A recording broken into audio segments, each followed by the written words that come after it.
কথা আল্লাহ কোরআনে তুলে দিতেন না, ঠিক কি না? ইসলাম বলে কালো আর সাদায় কোনো পার্থক্য নাই। There is no difference between black and white. সাদা কালোয় কোনো ডিফারেন্স নাই, ডিফারেন্স হচ্ছে তাকওয়ার দিক থেকে। ইন্না আকরামাকুম ইনদাল্লাহি আতকাকুম, যার কলিজায় আল্লাহর ভয় বেশি সেই আল্লাহর কাছে সেরা, ঠিক কি না? এজন্য কালো হওয়ার পরেও সাইয়েদনা লোকমানের কথা আল্লাহ তুলে দিলেন কোরআনের ভিতরে সরাসরি। উনি পেশায় ছিলেন রাখাল, ছাগল চড়াতেন। সারাদিন ছাগল চড়ানোর পরে যখন ঘরে ফিরে আসতেন তখন এরকম হাজার মানুষের মিলন মেলা ওনার ঘরের বাইরে। ওনার মনিব বলে, সর্বনাশ, আমার রাখালের কথা শোনার জন্য এত মানুষ কেন? লোকদের জিজ্ঞেস করলো, তোমরা আসছো কেন? সবাই বলে, আপনার রাখাল এটা সাধারণ কোনো মানুষ নয়, সে অসাধারণ মানুষ, সে অনেক বড় জ্ঞানী পণ্ডিত ব্যক্তি।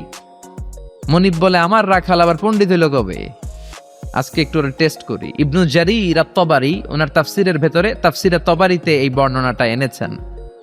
ইবনু জারির আত-তাবারির নাম শুনেছেন? অনেক বড় মুফাসসির ছিলেন, মুআররিখ ছিলেন, ইতিহাস বেত্তা ছিলেন। ওনার তাফসির বিশাল ভলিউমের তাফসির, আমরা আল আজহারে পড়েছি। ওনার তারিখের গ্রন্থ তারিখ ইবনে জারির অনেক বড় তারিখের ইতিহাসের গ্রন্থ। উনি সারা জীবনে যা লিখেছেন সেটা যদি উনার জীবনকাল দিয়ে ভাগ করা হয় তাহলে দেখা যায় উনি প্রতিদিন গড়ে লিখেছেন প্রায় 85 পৃষ্ঠা।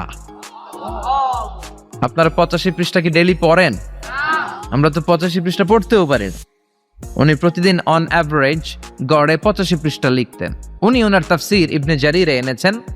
মনিব লোকমানকে বলল, ইয়া লোকমান ইযহাব ওয়াজবাহ শাতান, যাও একটা ছাগল জবাই করো, ওয়া আখরিজ মিনহা আতিয়াবা মুদগাতাইন, জবাই করে ছাগলের দেহের সবচেয়ে দামি 2টা অঙ্গ ছুরি দিয়ে কেটে নিয়ে আসো। সাইয়েদনা লোকমান গেলেন, ফা আখরাজা আল-লিসানা ওয়াল কলব, ছাগল জবাই করে ছাগলের জিহ্বাটা আর কলবটা কেটে নিয়ে আসলেন। সুবহানাল্লাহ।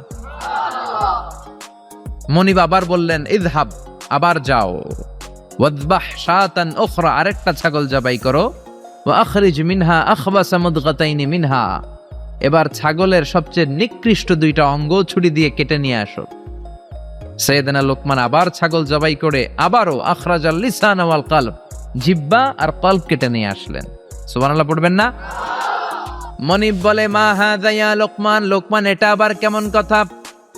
সব চাইতে দামি অঙ্গ কেটে আনতে বললাম, জিহ্বার কলব আনলাম, সবচেয়ে নিকৃষ্ট 2টা অঙ্গ কেটে আনতে বললাম, সেবারও জিহ্বার কলব আনলা। এবার সাইয়েদনা লোকমান উত্তরে বলে, জিহ্বা এমন অঙ্গ, এ অঙ্গ যদি ভালো হয় এর চেয়ে ভালো